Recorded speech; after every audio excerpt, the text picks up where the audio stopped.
Students, welcome to PU academy. मैं चारू अग्रवाल। आज की वीडियो में आपसे शेयर करने वाली हूँ पाश्चात्य काव्य शास्त्र, जिसमें हम संक्षिप्त परिचय देखेंगे। तो ये हमारे इंपॉर्टेंट क्वेश्चंस हैं।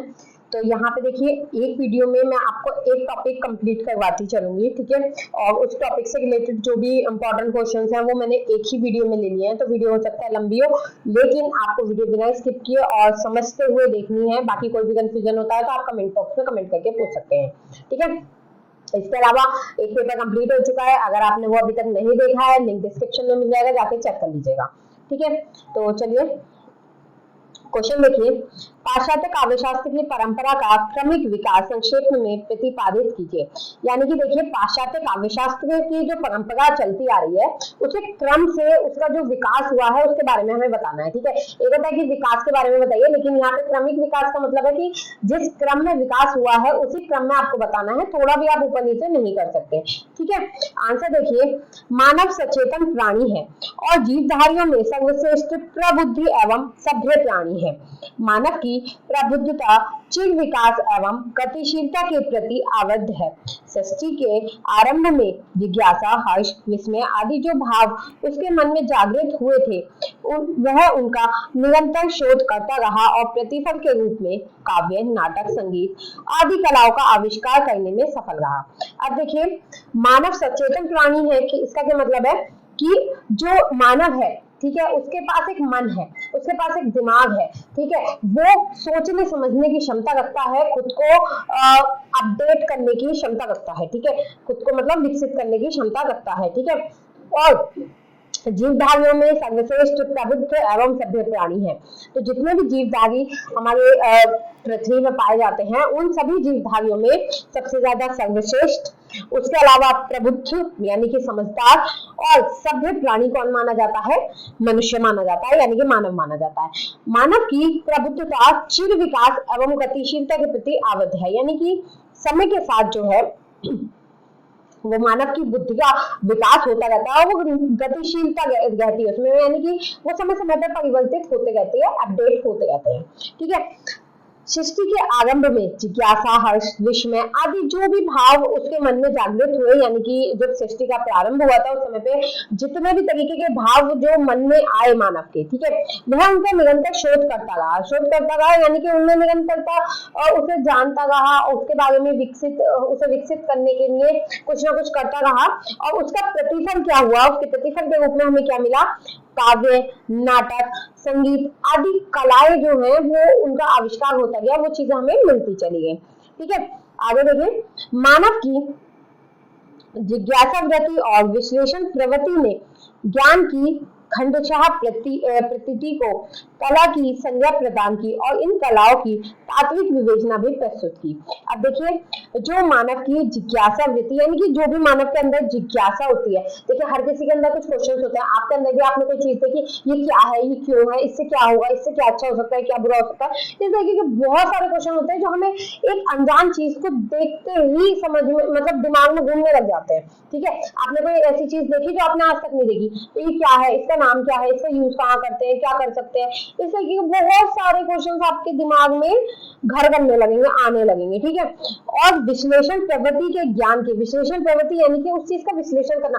अब ऐसा तो नहीं है कि आपके दिमाग में सवाल आया, आपने छोड़ दिया, अब आप उन सवालों का उत्तर ढूंढने जाएंगे, उसका विश्लेषण करने जाएंगे, ठीक है।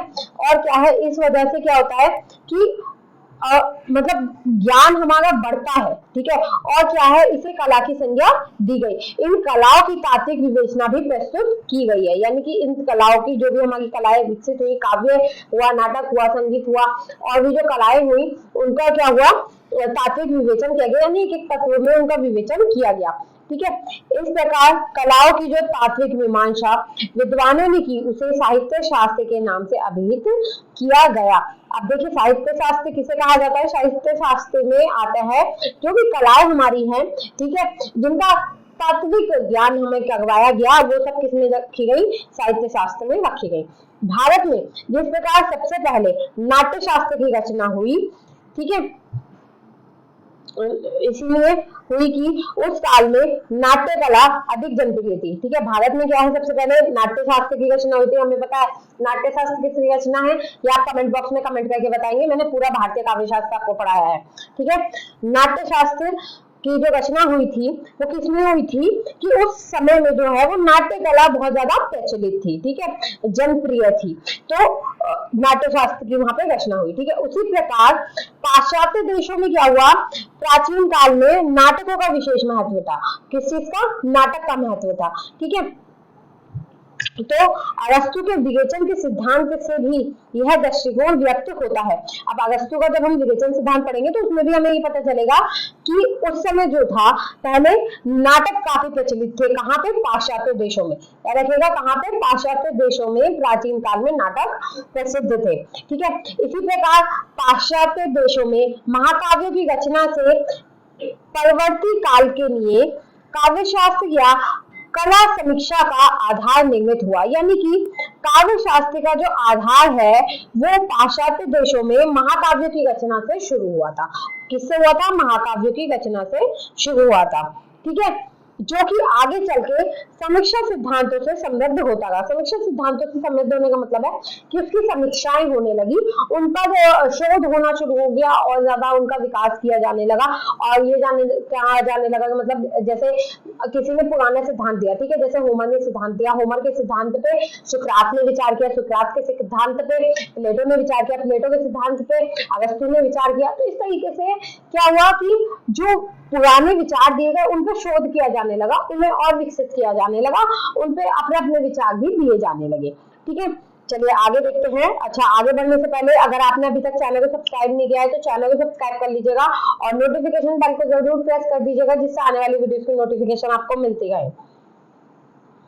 देखिए आगे आता है हमारा पहला पॉइंट, पाश्चात्य काव्य शास्त्र का आदि युग। देखिए सबसे पहले आदि युग आएगा। आदि युग का मतलब है जो प्रारंभिक युग था। अगर आपको ये याद नहीं रहता है आप लिख सकते हैं पाश्चात्य काव्य शास्त्र का प्रारंभिक युग यानी शुरुआती युग, ठीक है। पश्चिम में, ये देखिए भारत से पश्चिम की ओर है ये, मतलब विश्व में पश्चिम की ओर का कहा जाता है, पश्चिम की ओर आता है ये, ठीक है। यूरोप जो है, इसीलिए यहाँ पे यूरोपियन देशों की बात हुई है यहाँ पे, ठीक है। तो यहाँ पे क्या है, पश्चिम कहा जाता है इसे, ठीक है। तो याद रखिएगा कि पश्चिम देश आएगा। ये हमारा जो है देश है वो कहाँ आता है, पूर्व में, और ये कौन से देश है, यूरोप वाले, ये पश्चिम में आते हैं, ठीक है। पश्चिम में कला, संस्कृति, काव्य, दर्शन, राजनीति आदि से संबंधित प्राचीनतम चिंतन यूनान से आरंभ हुआ, ठीक है। यूनान से किस चीज का चिंतन आरंभ हुआ, यानी किस चीज पे सोच शुरू किया जाने लगा, कला, संस्कृति, काव्य, दर्शन, राजनीति आदि बहुत से विषय थे जिन पर यूनान में क्या हुआ, चिंतन शुरू हुआ, यानी कि उस पर सोच विचार करना शुरू किया गया। यूनान का तत्कालिक साहित्य जीवन के सामाजिक पक्षों से मंडित था। इस कारण साहित्यिक समीक्षा के लिए यूनान में प्रधान आधार महाकाव्य और नाटक ही रहे। अब देखिए यूनान का जो साहित्य जीवन था, ठीक है, वो हमारी जो रियल लाइफ थी, ठीक है, सामाजिक पक्षों यानी कि समाज की जो पक्ष थे उनसे मंडित था, उनसे भरा हुआ था। इस कारण साहित्य समीक्षा के लिए यूनान में क्या रखा गया, प्रधान आधार किसे रखा गया, महाकाव्य और नाटक को रखा गया, क्योंकि वो जनता के बहुत ज्यादा करीब थे। यूनान के आदि कवि होमर, कौन थे आदि कवि, होमर। होमर के महाकाव्य कौन कौन से हैं, होमर की रचनाएं इलियड और ओडेसी, ठीक है। होमर की कौन सी रचनाएं, दो रचनाएं हमें देखने के लिए मिलेंगी, इलियड और ओडेसी, ठीक है। से यूनानी साहित्य समीक्षा का आधार स्वीकार किया जाता है। तो सबसे पहले कवि, जो सबसे पुराने कवि हमारे आदि कवि माने जाते हैं, उनमें किसका नाम आता है, होमर का, ठीक है। और होमर की कौन सी रचनाएं जिससे कि हमें यूनानी साहित्य के बारे में पता चलता है, वो रचनाएं हैं इलियड और ओडेसी, ठीक है। होमर ने इलियड में साहित्य के उद्देश्य, लक्ष्य, रूपरचना और प्रेरणा संबंधी मूलभूत प्रश्नों का उत्तर देने का प्रयास किया है, ठीक है। अगर आप इलियड जो रचना है उसे पढ़ेंगे तो हमें क्या पता चलेगा कि पश्चिम साहित्य जो है, ठीक है, उसका उद्देश्य, उसका लक्ष्य, उसकी जो रूप रचना थी, उसका प्रेरणा संबंधी जो भी, मतलब ये इस चीज की प्रेरणा हमें कहाँ से मिली, संबंधित जो भी हमारे प्रश्न हैं उनके उत्तर हमें किसमें देखने के लिए मिल जाएंगे, इलियड रचना में देखने के लिए मिल जाएंगे, उसके अनुसार साहित्य सर्जन की प्रेरणा का मूल आधार देवी कृपा या देवी संकेत है। यानी कि साहित्य सर्जन यानी कि साहित्य का जो आविष्कार होता है, साहित्य जो लिखा जाता है, उसका मूल आधार कौन है? देवी कृपा या देवी संकेत है। यानी कि जब हमें ईश्वर की कृपा प्राप्त होती है या फिर ईश्वर के द्वारा हमें कोई संकेत मिलता है, तभी हम साहित्य की रचना कर सकते हैं। इसके अलावा हम साहित्य की रचना नहीं कर पाएंगे। तत्पश्चात हैसियत, प्लेटो और एरिस्टोफेस आदि लेखकों ने अपनी रचनाओं में काव्य हेतुओं पर चिंतन व्यक्त किया। किस पे चिंतन व्यक्त किया? काव्य हेतुओं पर। ठीक है, इस प्रकार कहा जा सकता है कि पाश्चात्य काव्य शास्त्र की नींव क्लासिकी काल में रखी गई। कब रखी गई? क्लासिकी काल में रखी गई। याद रखिएगा, पाश्चात्य काव्य शास्त्र की नींव कब रखी गई? क्लासिकी काल में रखी गई। ठीक है, याद रखिएगा, क्लासिकी काल में रखी गई, जो कि काव्य चिंतन के साथ ही परवर्ती काल में काव्य शास्त्र का उन्नयन करने में सफल रही। ठीक है, यानी कि काव्य चिंतन उसमें होने लगा, साथ ही साथ काव्य शास्त्र को एक नई दिशा भी वहां से हम मिलनी प्रारंभ हुई। कहां से? क्लासिकी काल से। ठीक है, सबसे पहले समीक्षक जो माने जाते हैं वो प्लेटो माने जाते हैं, क्योंकि देखिए थे तो होमर भी, थे सुकरात भी, ठीक है, उसके बाद प्लेटो आए। लेकिन प्लेटो को क्यों माना जाता है? क्योंकि प्लेटो का जो सिद्धांत है वो सबसे पहले मान्य माना गया। समझे? उससे पहले की जो रचनाएं हैं, उससे पहले के जो कवि हैं, उनकी जो बातें कही गई उन्हें मतलब आधार नहीं माना गया काव्य का, या फिर कह सकते हैं उन्हें झूठ माना गया बातों को, या हम कह सकते हैं निरर्थक माना गया, मतलब उसका कोई अर्थ नहीं लगाया गया, उन्हें बेकार माना गया। ठीक है, इसलिए सबसे पहले समीक्षक किसे माना जाता है? प्लेटो को माना जाता है। ठीक है, यूनानी समीक्षा का प्रथम विद्वान प्लेटो को माना जाता है। प्लेटो का समय क्या था? याद रखिएगा, 427 ईसा पूर्व। ईसा पूर्व क्या होता है? ईसा पूर्व होता है जो जीसस थे उनके जन्म से पहले का समय। ठीक है, तो 427 ईसा पूर्व से 347 ईसा पूर्व माना जाता है। प्लेटो से पूर्व यानी पहले साहित्य विषयक समीक्षा के कुछ संकेत इधर उधर बिखरे हुए मिलते हैं। ठीक है, यानी कि इससे पहले साहित्य के हमें संकेत तो मिलते हैं, लेकिन यहाँ वहां बिखरे हुए मिलते हैं, एकत्रित हमें ये नहीं मिले। ठीक है, परंतु व्यवस्थित एवं विस्तृत समीक्षा प्लेटो के ही ग्रंथों में सर्वप्रथम उपलब्ध होती है। ठीक है, अगर हम प्लेटो के ग्रंथ देखेंगे तो उसमें हमें व्यवस्थित रूप में क्या है? समीक्षाएं देखने के लिए मिलेंगी, या फिर साहित्य हम कह सकते हैं, साहित्य हमें देखने के लिए मिलेगा। अतः व्यवहारतः प्लेटो को ही पाश्चात्य काव्य शास्त्र का प्रथम समीक्षक माना जाता है। आपसे क्वेश्चन पूछा जाता है कि पाश्चात्य काव्य शास्त्र का प्रथम समीक्षक किसे माना जाता है, तो आप इस आंसर को लिख के आएंगे। आपसे किसी भी तरीके का क्वेश्चन पूछा जा सकता है, आपको सिर्फ अपने दिमाग से इसी आंसर को उस आंसर में कन्वर्ट करके लिखना है। शब्द वही है, चीजें वही है, निचोड़ मैं आपको बता रही हूँ। ठीक है, इसमें आपको कुछ चेंज नहीं करना है, ऐसा नहीं है वरना क्वेश्चन तो आपको 10 मिलेंगे तो 10 क्वेश्चन के आप 10 आंसर याद करते रहेंगे, ऐसा नहीं करना है।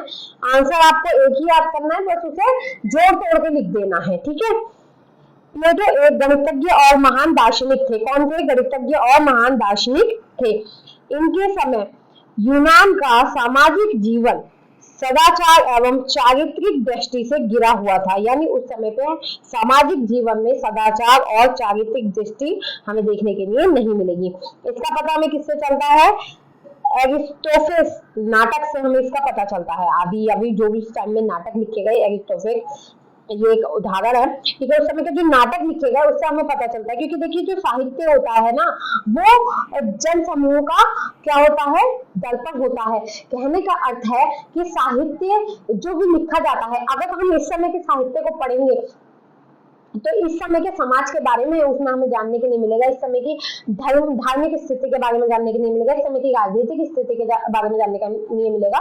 तो इस तरीके से अगर हम पुराना साहित्य उठाते हैं तो हमें उस समय की राजनीतिक, धार्मिक और सामाजिक स्थितियों के बारे में जानने के लिए मिलता है। चाहे आप हिंदी साहित्य के इतिहास को देखिए, तो अगर हम हिंदी साहित्य के इतिहास को देखते हैं तो आप देखिए आदिकाल में हमें क्या देखने के लिए मिलेगा कि उस समय पे युद्ध ज्यादा होते थे, राजनीति ज्यादा होती थी, राजाओं को उनके परिवार वाले ही, परिवार का ही कोई मार देता था कि गद्दी लेने के लिए, या उनका कोई मंत्रिमंडल का कोई उनके संग षड्यंत्र करता था। तो इस तरीके की चीजें होती थी। तो यही चीजें हमें उस समय के काव्य में हमें देखने के लिए मिलती है। ठीक है, उसके बाद भक्ति काल आता है। भक्ति काल के काव्य में हमें क्या देखने के लिए मिलता है? ईश्वर के रूप में ही हम सब चीजें देखने के लिए मिलती है कि जितने भी कवि हैं उन्होंने क्या करा है, खुद को या तो स्त्री रूप में माना या पुरुष रूप में माना है, ईश्वर की भक्ति की और मोक्ष की प्राप्ति के लिए मांग की है।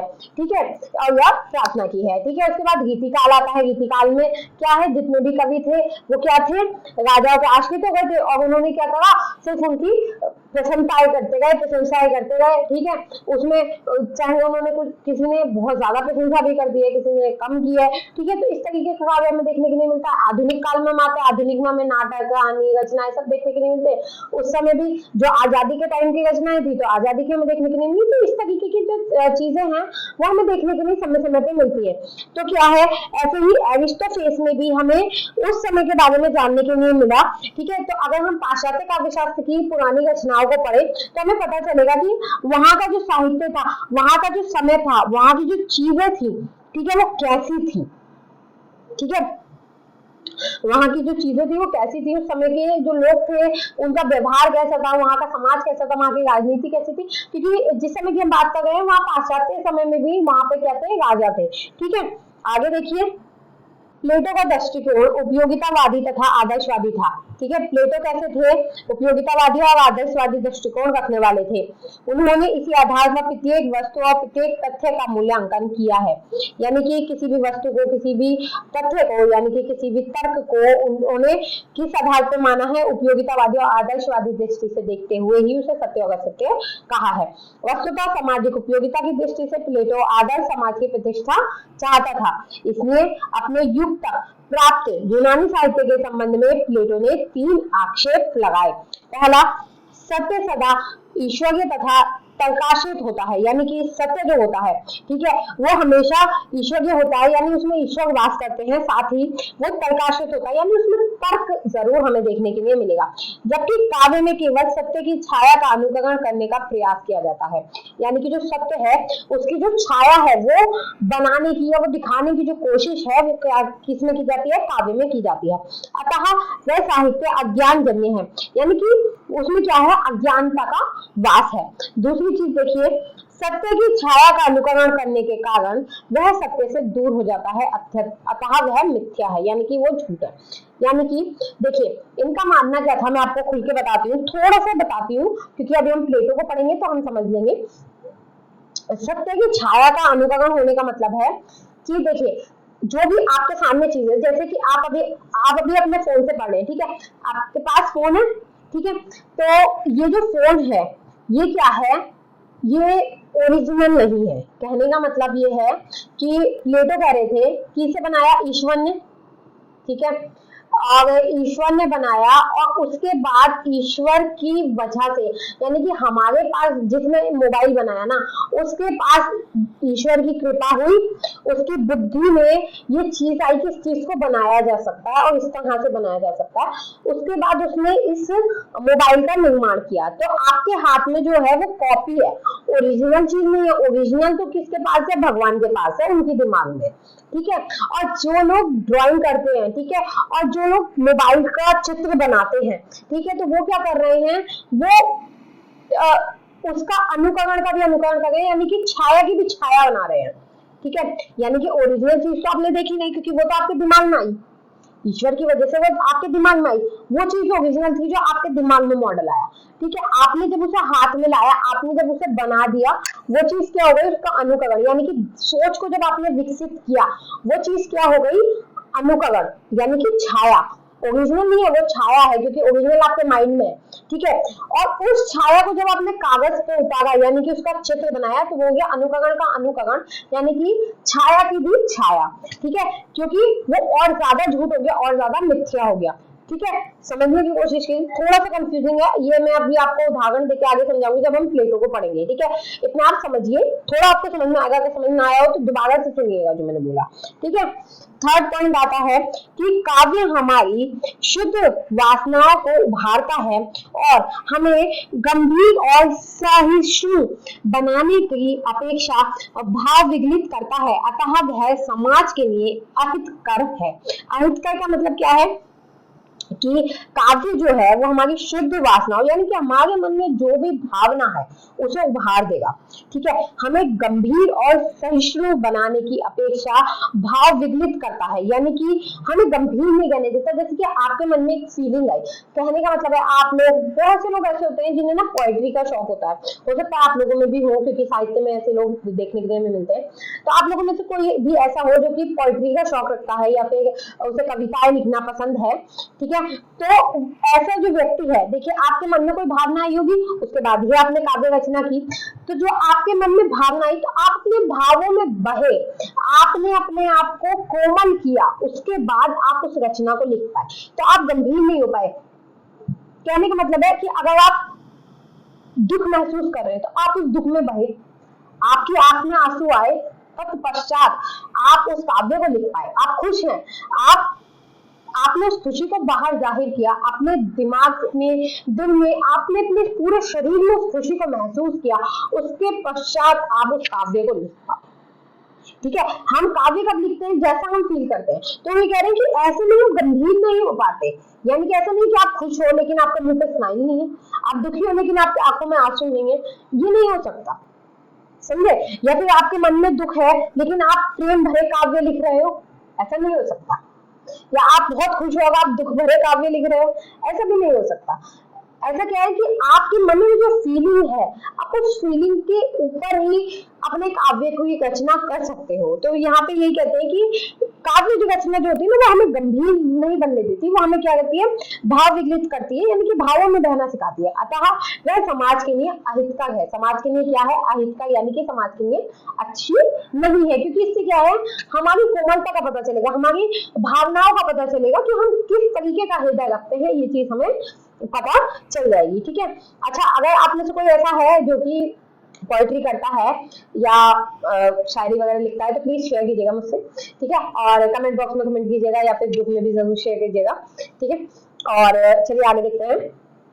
इस प्रकार अरस्तु ने जो आपेक्ष लगाई, यानी कि जो भी अरस्तु ने बातें कही, ठीक है, आपेक्ष लगाई यानी कि दोष लगाए, जो भी बातें उन्होंने कही, ठीक है, गलत कही, वे आगे चल के सत्य का आधार और लोक मंगल की स्थापना, किसमें, सत्य का आधार और लोक मंगल की स्थापना जैसे सुनिश्चित आधार प्रदान करने वाले हुए। ठीक है, यानी कि अरस्तु की जो बातें थी, ठीक है, वो क्या हुआ, आगे चल के लोक मंगल की स्थापना करने में और सत्य का आधार स्थापित करने में काम आई। ठीक है, अतः प्लेटो का उपयोगितावादी दृष्टिकोण कालांतर में कला की सौंदर्यवादी समीक्षा का आधार बना। देखिए, जो प्लेटो थे उन्होंने अगर ये आधार दिया ही ना होता तो अरस्तु इसका शोध तो कर नहीं पाते। ठीक है, तो प्लेटो में जो भी अपना दृष्टिकोण था वो क्या हुआ, प्लेटो का दृष्टिकोण आगे जाके कला की सौंदर्यवादी समीक्षा का आधार बना। कला की सौंदर्यवादी समीक्षा का अर्थ है कि कला जो थी उसको सौंदर्य मतलब उसे एक तरीके से सजाने के काम आया। ठीक है, कला को उभारने के काम आया। ठीक है, और इनकी चीजों को समझिए, मैं यहाँ पे आपको डीपली समझाते हुए इसलिए बता रही हूँ क्योंकि इसके जो शब्द हैं वो काफी डिफिकल्ट हैं। तो ऐसा मत सोचिएगा कि हम पीडीएफ लेंगे और पीडीएफ में से रट्टा मारेंगे और लिखाएंगे। ठीक है, इसे समझिए, अगर आप इसे अच्छे से समझेंगे तो आप अपने शब्दों में खुद लिख के आ पाएंगे, पीडीएफ का काम नहीं होगा इसका इतना। ठीक है, आगे देखिए, दूसरे समीक्षक आते हैं हमारे पास अरस्तु। अरस्तु कौन थे, प्लेटो के शिष्य थे। ठीक है, अरस्तु कौन थे, प्लेटो के शिष्य थे। तो प्लेटो के बाद जो हमारे देखने के लिए हमें मिलते हैं समीक्षक, वो कौन है, वो है अरस्तु। तो अरस्तु प्लेटो के सुयोग्य शिष्य एवं सच्चे अर्थों में प्रखर काव्य शास्त्री थे। ठीक है, तो यानी कि वो क्या थे, एक अच्छे काव्य शास्त्री भी थे और कौन थे, प्लेटो के शिष्य भी थे। अरस्तु का समय क्या माना जाता है, अरस्तु का समय 384 ईसा पूर्व माना जाता है और उनका जो मृत्यु है, मृत्यु का समय कब माना जाता है, 232 ईसा पूर्व माना जाता है। अरस्तु ने अपने गुरु के साहित्य विषयक आक्षेपों का समीचीन उत्तर ही नहीं दिया, अपितु इन आक्षेपों का प्रतिवाद करते हुए कहा कि पहली चीज, साहित्य अनुकृति न होकर नवीन सृष्टि होता है। ठीक है। दूसरी चीज, वह सत्य से दूर न होकर इतिहास की अपेक्षा अधिक निकट होता है। कहने का मतलब है कि वो जो साहित्य होता है वो सत्य से दूर नहीं होता, बल्कि इतिहास से भी ज्यादा क्या होता है, निकट होता है। ठीक है। नेक्स्ट, वह वासनाओं को केवल उभारता ही नहीं अपितु उनकी उद्बुद्धि एवं परितुष्टि का साधन है। अर्थात उद्बुद्ध वासनाओं का विवेचन कर परितोष प्रदान करता है। अगस्तु की मान्यता स्वतंत्र, मौलिक एवं अधिक स्वास्थ्य है। आज की सैद्धांतिक समीक्षा भी इनकी विवेचना से प्रभावित एवं उपकृत है। अगस्तु का विवेचन निर्भ्रांत तो नहीं, परंतु उसका महत्व उपेक्षणीय नहीं है। देखिए, जो काव्य है उससे क्या होता है, हमारी वासना जो है वो भरकर आती है। ठीक है। तो जो अगस्तु है वो कहते हैं कि ये केवल भावना को उभारता नहीं है, बल्कि ये एक तरीके से उद्बुद्धि और परितुष्टि का साधन है। परितुष्टि और उद्बुद्धि यानी कि हमारे मन को मिलने वाली शांति का साधन है। ठीक है। यानी कि जो हमारी वासनाएं हैं, जो भी हमारी फीलिंग्स हैं, ठीक है, उन सभी को क्या होता है कि उन सभी का विवेचन हो जाता है, यानी कि उन सभी को हम अपने मन से निकाल देते हैं। कहने का मतलब है आपके मन में एक भावना है, ठीक है, आपके मन में एक विचार है और आपको किसी से शेयर नहीं कर पाए, किसी से शेयर नहीं कर पाए, वो आपके दिल दिमाग में घूमता रहेगा। लेकिन जैसे ही आपने उसे चाहे मैं कहूँ कॉपी पेन लेके कॉपी पे लिख दिया, कहीं लिख दिया, किसी को दे दिया, किसी को बता दिया, किसी से शेयर कर दिया, उससे क्या होगा, आपको शांति मिलेगी। और कुछ बातें ऐसी होती है जो हम किसी से नहीं कह पाते। आपने देखा होगा अक्सर लोगों को डायरी लिखने की आदत होती है। वो लोग बाहर के लोगों से कांटेक्ट कम रखते हैं, वो अपनी बातों को, अपने राज को सिर्फ किसी के संग शेयर करना चाहते हैं, तो वो दोस्त बनाते हैं अपनी डायरी को। ठीक है। तो वही चीज इन्होंने यहाँ कही है कि इससे क्या होता है, परितोष प्रदान होता है, यानी कि मन की शांति हम कह सकते हैं प्रदान होती है। अगस्तु की मान्यता स्वतंत्र, मौलिक और अधिक स्वस्थ है, यानी कि उसकी जो मान्यता है वो खुली हुई है, खुले विचार रखती है, मौलिक आधार रखती है और अधिक स्वस्थ है, यानी कि अधिक हितकारी है। ठीक है। आज की सैद्धांतिक समीक्षा भी इनकी विवेचना से प्रभावित और उपकृत है, यानी कि आज की जो हमें सैद्धांतिक समीक्षा देखने के लिए मिलती है वो भी कहीं ना कहीं अगस्तु के विचारों से प्रभावित है। अगस्तु का विवेचन निर्भ्रांत तो नहीं है, यानी कि ऐसा नहीं है कि उसमें कुछ भ्रांति नहीं है, कुछ गलती नहीं है, कुछ मतलब गलत नहीं है, लेकिन उसका महत्व उपेक्षणीय नहीं है, यानी कि उसके महत्व को हम छोड़ नहीं सकते, उसे हम गलत नहीं कह सकते कि ये खराब है और इसे हटाओ, उसे हमें लेना होगा। ठीक है। उन्होंने समसामयिक के दृष्टि एवं उपलब्ध साहित्य सामग्री को लक्ष्य कर विषय प्रतिपादित किया तथा उसकी सैद्धांतिक समीक्षा पर अधिक बल दिया, जबकि व्यवहारिकता पर विशेष ध्यान नहीं दिया गया। ठीक है। उन्होंने साहित्य की मूल प्रकृति को समझने का प्रयास किया है, व्यवहारिक समीक्षा का मार्गदर्शन नहीं किया है। तो देखिए, वो यहाँ कहते हैं कि जो मतलब अगस्तु थे, ठीक है, उन्होंने जो भी हमें साहित्य की सामग्री उपलब्ध कराई है, ठीक है, उसका जो विषय उन्होंने चुना है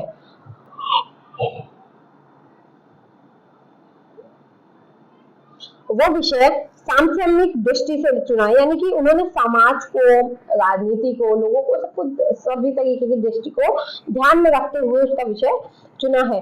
उनकी सैद्धांतिक समीक्षा पर अधिक बल दिया है, जबकि व्यवहारिकता पर उन्होंने ज्यादा ध्यान नहीं दिया। कहने का मतलब है सिद्धांत पर ज्यादा ध्यान दिया है, व्यवहारिकता पे यानी कि लोगों के व्यवहार पे उन्होंने कम ध्यान दिया है। उन्होंने साहित्य की मूल प्रकृति को समझने का प्रयास भी किया, साथ ही व्यवहारिक समीक्षा का मार्गदर्शन उन्होंने नहीं किया, व्यवहारिक समीक्षा उन्होंने नहीं दिखाई। ठीक है। प्लेटो ने साहित्य में सामाजिक उपादेयता की अपेक्षा के प्रति अमाह व्यक्त किया।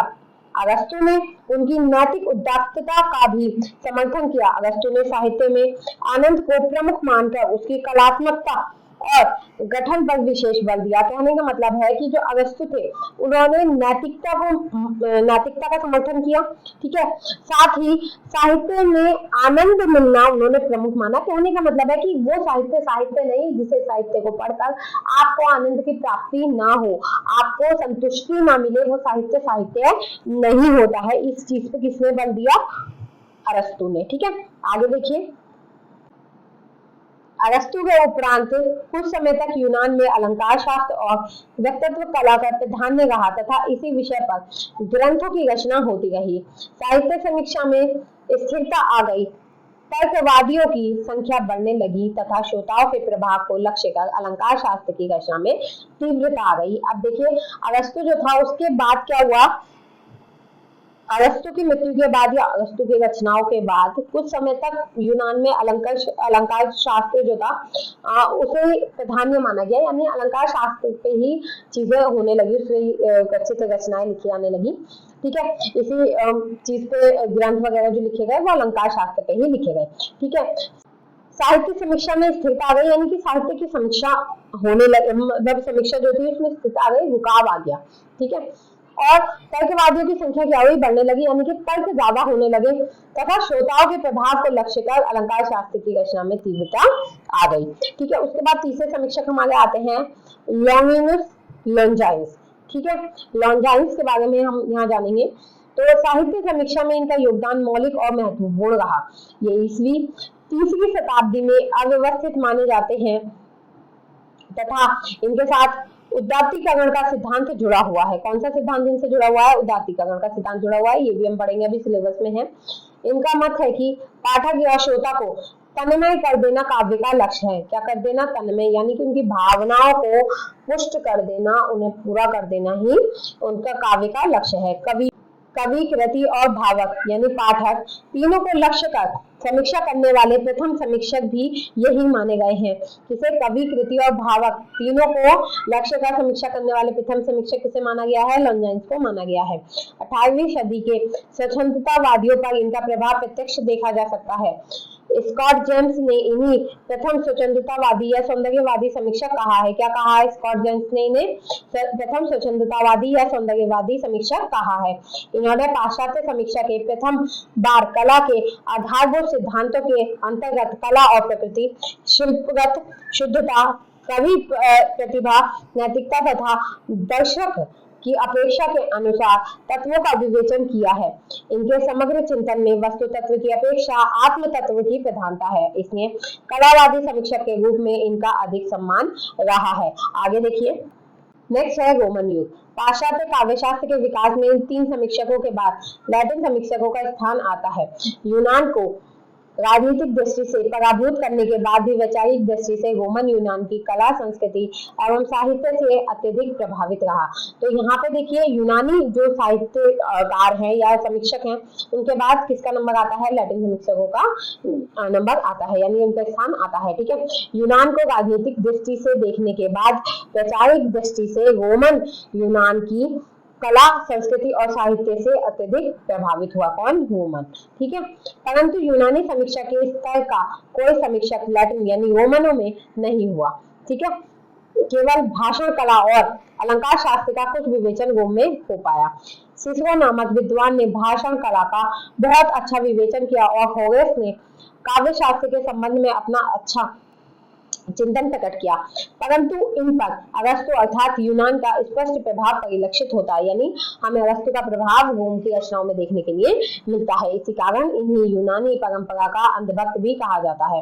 किसका, यूनानी परंपरा का अंधभक्त कहा जाता है, यानी कि जैसे यूनान की परंपरा है उसे ही हमने मान लिया। ठीक है, समसामयिक काव्य कला और काव्य शैली के हाथ को रोकने के लिए जिस पद्धति को होरेस ने निरूपित किया, यानी कि जो पद्धति होरेस से शुरू हुई थी वह सालभ्य है, क्योंकि इन्हीं के सठ प्रयासों से लैटिन समीक्षक यूनानी समीक्षक के प्रति आकर्षक हो पाए।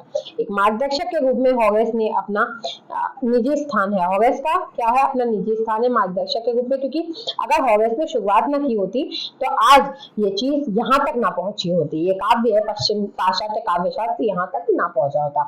काव्य शैली विषय इनके कुछ सुझाव भी पर्याप्त महत्वपूर्ण माने जाते हैं। ठीक है, तो काव्य शैली में अगर हम देखें तो होरेस के जो विचार हैं वो भी, उनके जो सुझाव हैं वो भी महत्वपूर्ण माने जाते हैं। ठीक है, तो देखिए मध्य युग आता है जिसे अंधकार काल के नाम से भी जाना जाता है। किसके नाम से, अंधकार काल के नाम से।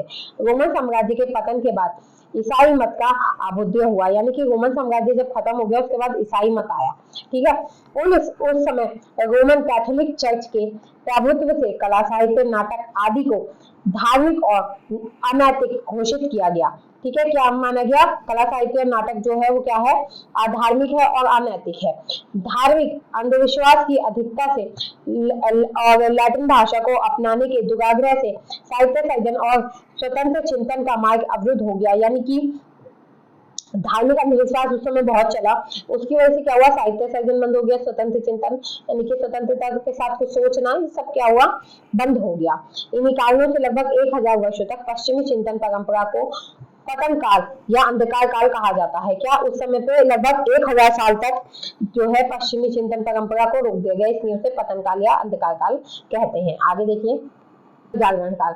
प्राचीन धार्मिक आग्रह एवं अंधविश्वासों से मुक्ति मिलने पर अंग्रेजी समीक्षा का क्रम प्रारंभ हुआ। सन 1400 से 1660 तक के काल को अंग्रेजी साहित्य में ज्ञान का पुनर्जागरण काल अथवा मुक्ति का काल भी कहा गया है। परंपरागत धारणाओं का पुनरीक्षण, परीक्षण और गहन त्याग इस काल की विशेषता है। इस समय तक मानव पतित माना जाता था और ईश्वर का ही आकर्षण का केंद्र था, परंतु 15वीं शताब्दी में पवित्र इटली के मानववाद से प्रभावित एक नवीन दृष्टि का उदय हुआ और मानव ही सभी के आकर्षण का केंद्र बन गया। इस कारण पृथ्वी को ही स्वर्ग बनाने का उपकरण होने लगा। अंग्रेजी समीक्षकों ने मानवतावादी दृष्टि अपनाकर समीक्षा सिद्धांतों का प्रसार करना प्रारंभ किया। केवल उन्हीं परंपराओं को मान्य घोषित किया गया जो मानवीय स्तर पर बुद्धिगम्य प्रतीत हुई। इस तरह बौद्धिक दृष्टि का प्राधान्य होने लगा। अब देखिए, प्राचीन धार्मिक पुनर्जागरण काल आया। पुनर्जागरण काल का मतलब क्या है? कि दोबारा से जो है वो साहित्य की ओर ध्यान दिया जाने लगा। ये काल कब से माना गया? 1400 से लेकर 1600 तक का काल ये माना गया। ठीक है, इसमें क्या हुआ? ज्ञान का पुनर्जागरण काल इसे कहा जाता है या मुक्ति का काल इसे कहा जाता है, क्योंकि इस समय में मुक्ति मिल गई, अंधकार काल खत्म हो गया था। ठीक है, तो यहाँ पे क्या हुआ? परंपरागत जो धारणाएं चलती आ गई थी उनका पुनर्निरीक्षण किया गया, परीक्षण किया गया, ग्रहण त्याग किया गया, यानी कि कुछ चीजें इसमें ग्रहण की गई और कुछ चीजों का त्याग किया गया। ये चीजें इसकी विशेषता मानी जाती है। ठीक है, इस समय तक क्या है? मानव पतित माना जाता था। कैसा माना जाता था? पतित माना जाता था। ईश्वर ही आकर्षण का केंद्र था, यानी कि ईश्वर को आकर्षण का केंद्र माना जाता था। परंतु 15वीं शताब्दी में पवित्र इटली के मानववाद से प्रभावित एक नवीन दृष्टि का उदय हुआ, यानी कि 15वीं शताब्दी में जो इटली का मानववाद हुआ उससे क्या हुआ? एक नई दृष्टि मिली। मानव ही सभी जगह सभी चीजों के लिए आकर्षण का केंद्र बन गया, यानी कि ईश्वर को आकर्षण का केंद्र न मानकर मानव को केंद्र माने जाने लगा। इस कारण पृथ्वी को ही स्वर्ग बनाने का उपकरण होने लगा, यानी पृथ्वी को ही स्वर्ग बनाने की जो योजना है वो शुरू हो गई। अंग्रेजी समीक्षकों ने मानवतावादी दृष्टि अपनाकर समीक्षा सिद्धांतों का प्रसार करना प्रारंभ किया, यानी कि उसे बढ़ाना प्रारंभ किया। केवल उन्हीं परंपराओं को मान्य घोषित किया गया जो मानवीय स्तर पर बुद्धिगम्य प्रतीत हुई, यानी कि जो मानवीय स्तर पर बुद्धि से संबंधित प्रतीत हुई उन्हीं का क्या है? उन्हीं को मान्य घोषित किया गया। इस तरह बौद्धिक दृष्टि का प्राधान्य होने लगा, यानी कि बौद्धिक दृष्टि बढ़ने लगी। पूर्ववर्ती समीक्षा या समीक्षकों का अंधानुकरण न करके उनकी विवेक संगत मीमांसा को आवश्यक माना जाने लगा, यानी कि ऐसा नहीं कि जो पुराना चलता आ रहा है उसे ही हमने आगे बढ़ा दिया, नहीं, ऐसा नहीं है। पहले हमने उसे सोचा समझा, उसकी समीक्षा की, उस पर ध्यान दिया, उसके बाद क्या है? हम आगे बढ़े, उसमें से चीजों को कुछ को अपनाया, कुछ को छोड़ दिया। ठीक है, मानववाद इस काल की एक प्रमुख विशेषता है। क्या है विशेषता? मानववाद। इस दृष्टिकोण के अंतर्गत मानवीय बुद्धि की शक्ति और गति को अप्रतिहत समझा गया। बुद्धि की क्षमता प्रत्यक्ष होने लगी और सभी वस्तुओं की समीक्षा बुद्धि के आधार पर की जाने लगी। इस दृष्टिकोण की कतिपय उपलब्धियों को जॉन कॉलेट, इरास्मस आदि समीक्षकों की रचनाओं में देखा जा सकता है। ठीक है, अरस्तु जैसे महान समीक्षकों का अनुकरण ही पर्याप्त नहीं समझा गया। अंग्रेजी समीक्षकों ने उनकी भी तर्क संगत विवेचना करके उपयोगी अंशों को ग्रहण किया। जॉन लुइस विवेस ने कहा है कि सत्य का अनुसंधान सबके लिए खुला है, इसका पूर्ण उद्घाटन किसी के द्वारा आज तक नहीं हो सका। उत्तरकालीन पीढ़ियों की उद्घटना के लिए सत्य का बहुत कुछ अंश सर्वदा अछूता रहता है। आगे देखिए, इस पुनर्जागरण काल में शैली और वस्तु की पर्याप्त विवेचना हुई और शैली को व्यक्ति की अभिव्यक्ति कहा गया। प्रभाव क्षमता के साथ बुद्धि के संयोग का भी संकेत किया गया और बुद्धि तत्व के संयोग से ही रचना के स्वस्थ होने की स्थिति स्वीकार की गई। इस काल में अलंकार शास्त्र की प्रगति होती रही है। सन 1570 के बाद एक नया मोड़ आया और साहित्य की प्रकृति और कला की गंभीर विवेचना की जाने लगी। यानी कि पुनर्जागरण काल में क्या हुआ, शैली और वस्तु की विवेचना होती थी, यानी शैली और वस्तु के बारे में बताया जाता था। शैली को व्यक्ति की अभिव्यक्ति कहा गया। क्या कहा गया? शैली को व्यक्ति की अभिव्यक्ति कहा गया। प्रभाव क्षमता के साथ बुद्धि के संयोग का भी संकेत यहाँ पे हमें देखने के लिए मिलता है। बुद्धि तत्व के संयोग से ही रचना के स्वस्थ होने की स्थिति स्वीकार की गई। कहा गया कि बुद्धि तत्व बहुत जरूरी है, अगर वो नहीं है तो जो रचना है वो अच्छी नहीं होगी। इस काल में अलंकार शास्त्र की प्रगति होती गई, यानी कि उस समय में जो अलंकार शास्त्र है उससे जुड़ी रचनाएं लिखी जाने लगी और 1570 के बाद का जो समय था उसमें काव्य को एक नया मोड़ मिला। साहित्य की प्रकृति और कला की गंभीर विवेचना की जाने लगी। यद्यपि सुधारवादी लोगों ने साहित्य पर अनैतिकता का आरोप लगाया, परंतु रिचर्ड विलिस ने इस आरोप का खंडन किया और साहित्य की रक्षा की। काव्य को इन्होंने घृणित न मानकर उत्कृष्ट, उपयोगी, शिव अर्थात आनंदप्रद माना। इन्होंने काव्य सर्जना के विषय में कहा कि कवि अपनी अंतः प्रकृति से ही काव्य की रचना करता है। कविता प्रकृति एवं शिल्प कार्य से उत्कृष्ट है। उनके अनुसार काव्य जीवन का प्रतिफल नहीं है और न यह प्राचीन आदर्शों का अनुकरण है, यह तो सर्वथा नवीन दृष्टि है। ठीक है, आगे देखिए। इस काल में सुधारवादियों ने साहित्य पर आरोप लगाया, परंतु कुछ विद्वानों ने इन आरोपों का खंडन किया। फिर भी आरोप लगाने वाले का आग्रह बढ़ता ही रहा। प्रतिक्रिया स्वरूप बचाव के प्रयास भी चलते रहे। फिलिप सिडनी की रचना अपॉलॉजी फॉर पोएट्री इस काल की उल्लेखनीय कृति है। इस प्रसंग में जॉर्ज पर्किंस का उल्लेख करना भी आवश्यक है। इनकी समीक्षा मनोविज्ञान एवं विवेक पर आधारित है। इन्होंने दैवीय प्रेरणा, लोकानुभव तथा प्राकृतिक शक्ति, इन तीनों की महत्ता को प्रतिपादित किया है। ठीक है, इस काल में क्या हुआ, सुधारवादियों ने साहित्य पर आरोप लगाए, यानी कि साहित्य में बहुत से दोष निकाले गए, परंतु कुछ विद्वानों ने इन आरोपों का क्या किया, खंडन भी किया, यानी उन्हें गलत साबित किया। फिर भी आरोप लगाने वालों की संख्या जो है वो बढ़ती गई। ठीक है, और जैसे कि क्रिया चलती रहती है, प्रतिक्रिया स्वरूप बचाव के प्रयास भी चलते गए, यानी कि कुछ लोग दोष लगाते हैं, कुछ लोग उन दोषों को गलत साबित करते हैं। फिलिप सिडनी की रचना थी अपॉलॉजी फॉर पोएट्री। ठीक है, ये इस काल में मुख्य रूप से मानी जाती है, मतलब बहुत ही उल्लेखनीय और प्रचलित रचना ये मानी जाती है। इस प्रसंग में जॉर्ज पर्किंस का उल्लेख करना भी आवश्यक है, यानी कि इसमें हमें उनका नाम जोड़ना भी आवश्यक है। ठीक है, इनकी समीक्षा मनोविज्ञान एवं विवेक पर आधारित है। किस पे? मनोविज्ञान और विवेक पर आधारित है। इन्होंने दैवी प्रेरणा, लोक अनुभव और प्राकृतिक शक्ति, इन तीनों को महत्ता क्या है, प्रदान किया है। इन्होंने कल्पना को उत्कृष्ट, शिष्ट और सुंदरतम बिंबों का निर्माण करने वाली शक्ति माना है तथा विषय को दृष्टि से काव्य का वास्तविक और काल्पनिक और मिश्र भेद से वर्ग विभाजन भी किया है। काव्य का उल्लेख शिक्षा और आनंद को बताकर औचित्य को भी एक महत्वपूर्ण तत्व माना है। फ्रांसिस बेकन का नाम भी काव्य समीक्षा के संदर्भ में लिया जाता है। इन्होंने काव्य को पूर्ण मुक्त माना है। ठीक है, आगे देखें। इनकी काव्य में अधिक रुचि नहीं थी, समीक्षा के क्षेत्र में इनकी कोई विशेष रुचि नहीं थी, फिर भी इनके विचारों के नितांत उपेक्षा नहीं की जा सकती। इन्होंने काव्य को जीवन से पलायन माना है। ठीक है, कहने का मतलब है कि इनका जो मन था, किसका, फ्रांसिस बेकन का मन काव्य में बहुत ज्यादा नहीं लगता था, लेकिन इनके जो विचार हैं उन्हें हम छोड़ नहीं सकते, उनके विचार बहुत ही काम के हैं। ठीक है, फिर देखिए पुनर्जागरण काल की सर्वाधिक महत्वपूर्ण समीक्षा आकृति वैन ऑसन की डिस्कवरीज है। ठीक है, वैन ऑसन की डिस्कवरीज क्या है, सबसे महत्वपूर्ण रचना पुनर्जागरण काल की मानी जाती है। ड्रॉयडन ने इस कृति की मुक्त कंठ से प्रशंसा की है, यानी कि उन्होंने दिल खोल के इसकी प्रशंसा की है। जॉनसन ने स्वस्थ विचार और उपयुक्त शैली को काव्य के लिए अपेक्षित माना। इन्होंने कविता को सर्वांग चित्र माना है। इस पर अरस्तु, होरेस आदि के प्रत्यक्ष प्रभाव दिखाई देते हैं। इन्होंने प्राकृतिक शक्ति, अभ्यास, उत्कृष्ट कवियों का अनुकरण एवं व्यापक अध्ययन को काव्य हेतुओं के रूप में प्रतिपादित किया है।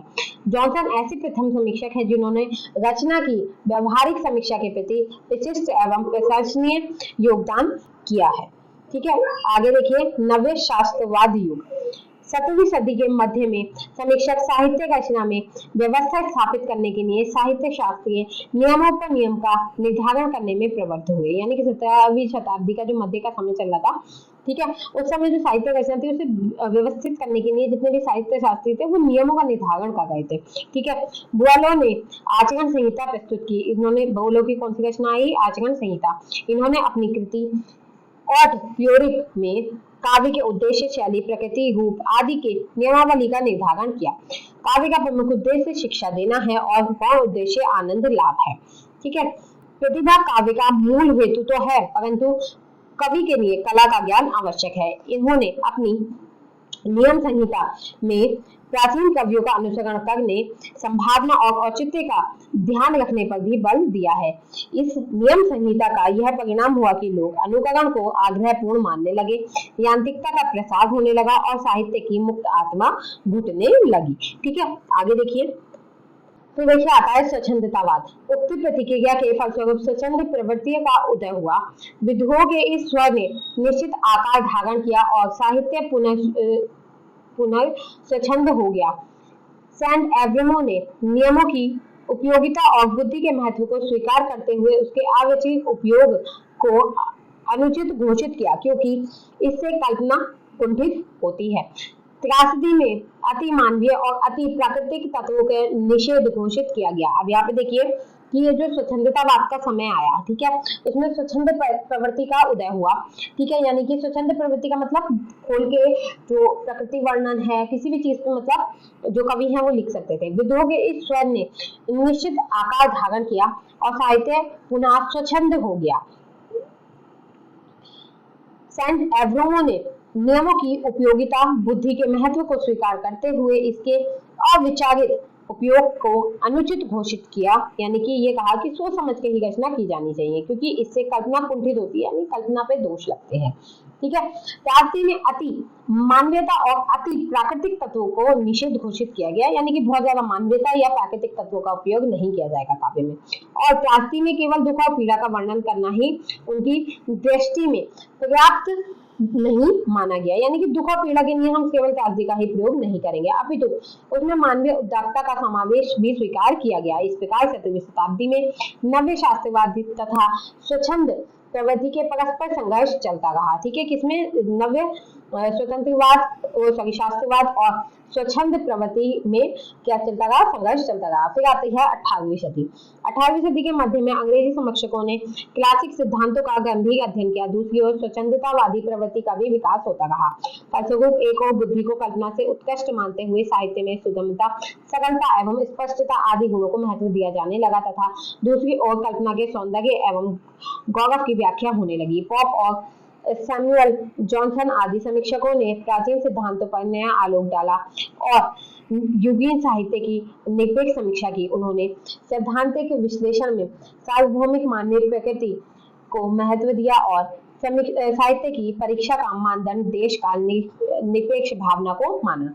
दूसरी ओर एडिसन ने कल्पना को अधिक महत्व देते हुए कहा कि कवि का प्राधान्य लक्ष्य कल्पना को प्रभावित करना ही होना चाहिए। ठीक है, एडिसन ने क्या कहा कि कल्पना का अधिक महत्व क्या है, मतलब कल्पना को महत्व देते हुए क्या कहा कि कवि का जो प्रधान लक्ष्य है वो क्या होना चाहिए? कल्पना को प्रभावित करना होना चाहिए।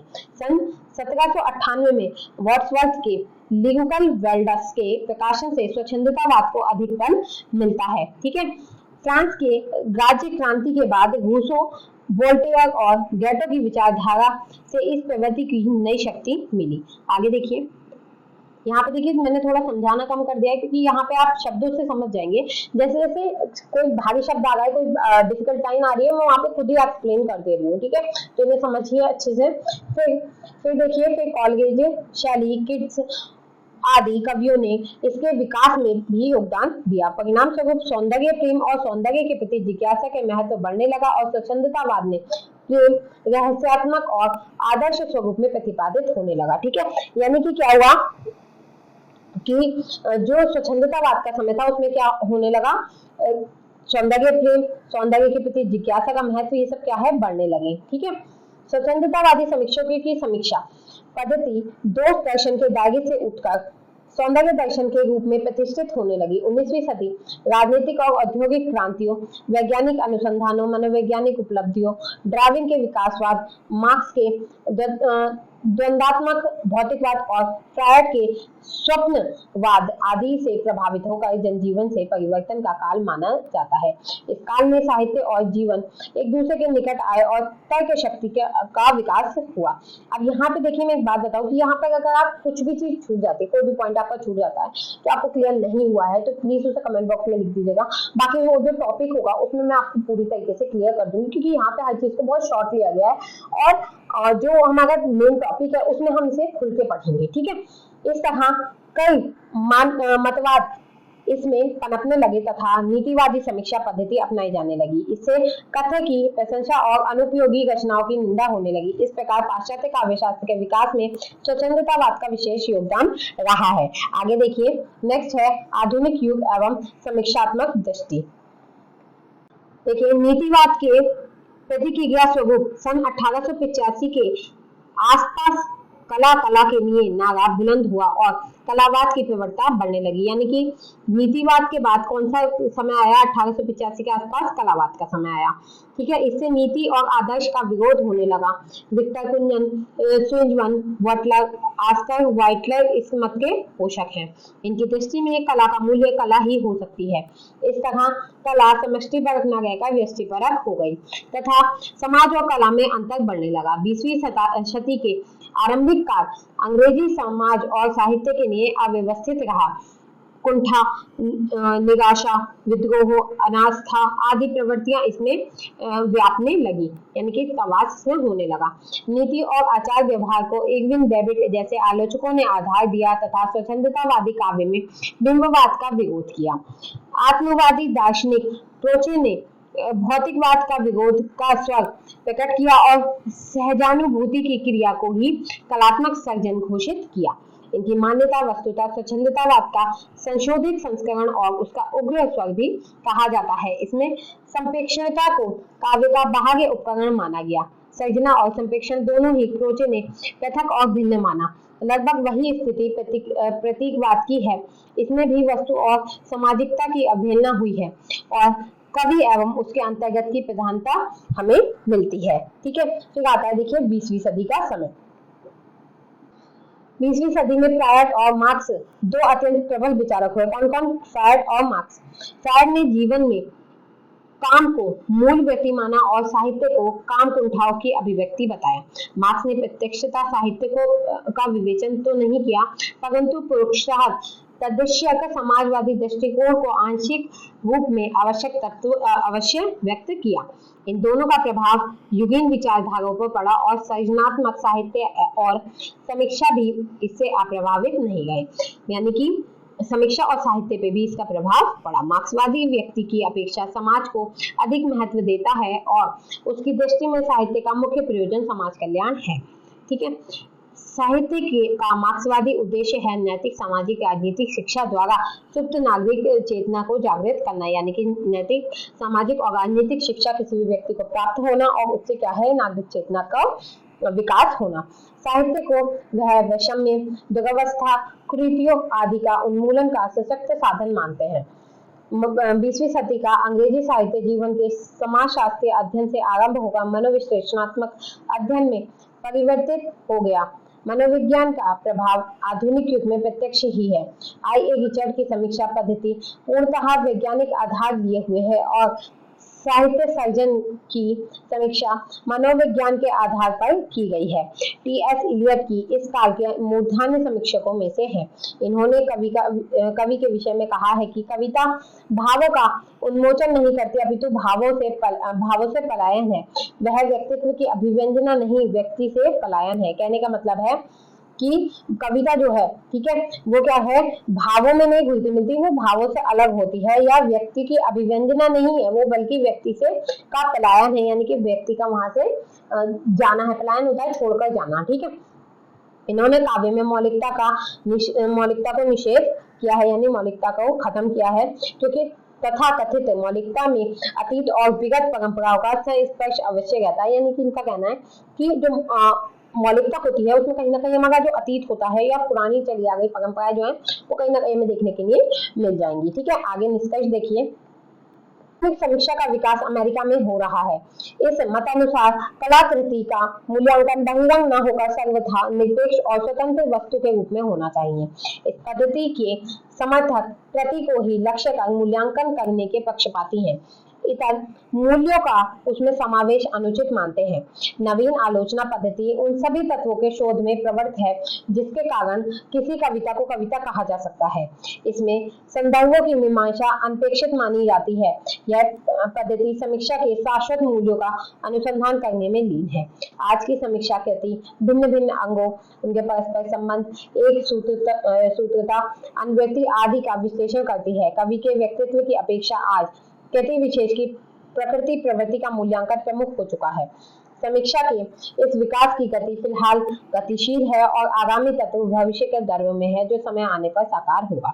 तो देखिए यहाँ पे क्या हुआ है कि आधुनिक समीक्षा का विकास कहाँ हो रहा है, अमेरिका में हो रहा है। ठीक है, इसके अनुसार कलाकृति का मूल्यांकन जो है बहिरंग न होकर निरपेक्ष और स्वतंत्र वस्तु के रूप में होने लगा है। यानी कि अब क्या है, किसी भी कलाकृति का जो मूल्यांकन है वो कैसे होता है, बिना किसी के पक्ष में गए क्या होता है, स्वतंत्र रूप से हमें सामने देखने के लिए मिलता है। इस पद्धति के समर्थक जो है वो कृति को लक्ष्य कर मूल्यांकन करने के पक्षपाती हैं। ठीक है, इतर मूल्यों का उसमें समावेश अनुचित मानते हैं। यानी कि वो कहते हैं कि मूल्यों का इसमें समावेश नहीं होना चाहिए। ठीक है, और मूल्यांकन इसका नहीं होना चाहिए। ठीक है, नवीन आलोचना पद्धति उन सभी तत्वों के शोध में प्रवृत्त है जिसके कारण किसी कविता को कविता कहा जा सकता है। नवीन आलोचना पद्धति जो है वो क्या शोध कर रही है कि किस तरह से कविता को कविता कहा जाता है, उसके संदर्भों की मीमांसा अनपेक्षित मानी जाती है। ठीक है, यह पद्धति समीक्षा के शाश्वत मूल्यों का अनुसंधान करने में लीन रहती है। आज की समीक्षा कृति भिन्न भिन्न अंगों, उसके परस्पर संबंध, एक सूत्रता, अनुवृत्ति आदि का क्या करती है, विश्लेषण करती है। यानी कि किस तरह से एक दूसरे से जुड़े हुए हैं ये बताती है। कवि के व्यक्तित्व की अपेक्षा आज कृति विशेष की प्रकृति प्रवृत्ति का मूल्यांकन प्रमुख हो चुका है। ठीक है, समीक्षा के इस विकास की गति को फिलहाल गतिशील है, यानी कि अभी भी काम चल रहा है, और आगामी तत्व भविष्य के गर्भ में है। यानी आगे क्या होगा, कौन सा तत्व हमें मिलेगा ये हमें नहीं पता है, ये भविष्य के गर्भ में है और समय आने पर ये हमारे सामने आ जाएगा। इस प्रकार संक्षेप में कहा जा सकता है कि यद्यपि पश्चिमी काव्यशास्त्र बहुत पहले उभरा था परंतु पश्चिमी विचार अंधकार युग में मौजूद रहे। यानी कि बहुत सा समय तक जब पश्चिमी विचार जो थे वो अंधकार में थे, तब से पाश्चात्य काव्यशास्त्र में अनेक मतांतर स्थापित हुए। यानी कि उसके बाद से क्या हुआ, पाश्चात्य काव्यशास्त्र में बहुत से मत देने वाले जो लोग हैं वो आए और क्रमिक विकास के साथ साथ अब इसका बहुमुखी स्वरूप उभर के सामने आ रहा है। यानी कि क्रम से विकास तो हो रहा है, साथ ही बहुमुखी विकास हो रहा है। यानी कि बहुत से लोग अब इसमें जुड़ गए हैं और अलग अलग तरीके से इसका विकास चारों दिशाओं में फैल रहा है। ठीक है, इसी के साथ यहाँ पे आपकी वीडियो कंप्लीट होती है। आपको वीडियो पसंद आई होगी, आपको काफी लॉन्ग वीडियो गई है, तो प्लीज वीडियो को ध्यान से सुनिएगा, दोस्तों के साथ शेयर कीजिएगा और साथ ही चैनल को सब्सक्राइब कर लीजिएगा अगर आपने नहीं किया, और नोटिफिकेशन बेल को प्रेस कर दीजिएगा जिससे वीडियो की नोटिफिकेशन आपको मिलती रहे। ठीक है, और अगर आपने टेलीग्राम चैनल को ज्वाइन नहीं किया है तो टेलीग्राम चैनल को ज्वाइन कर लीजिएगा, इसका लिंक भी आपको डिस्क्रिप्शन में मिल जाएगा। ठीक है, और मैंने कुछ लिंक प्रोवाइड करवाए प्लेलिस्ट के, तो वहां से जाके आप चेक कर सकते हैं। आपकी क्लास की जो भी वीडियोस हैं वो आपको वहां पर प्रोवाइड हो जाएंगे। ठीक है, तो मिलते हैं नेक्स्ट वीडियो में नेक्स्ट टॉपिक के संग, तब तक के लिए बाय, थैंक्स फॉर वॉचिंग।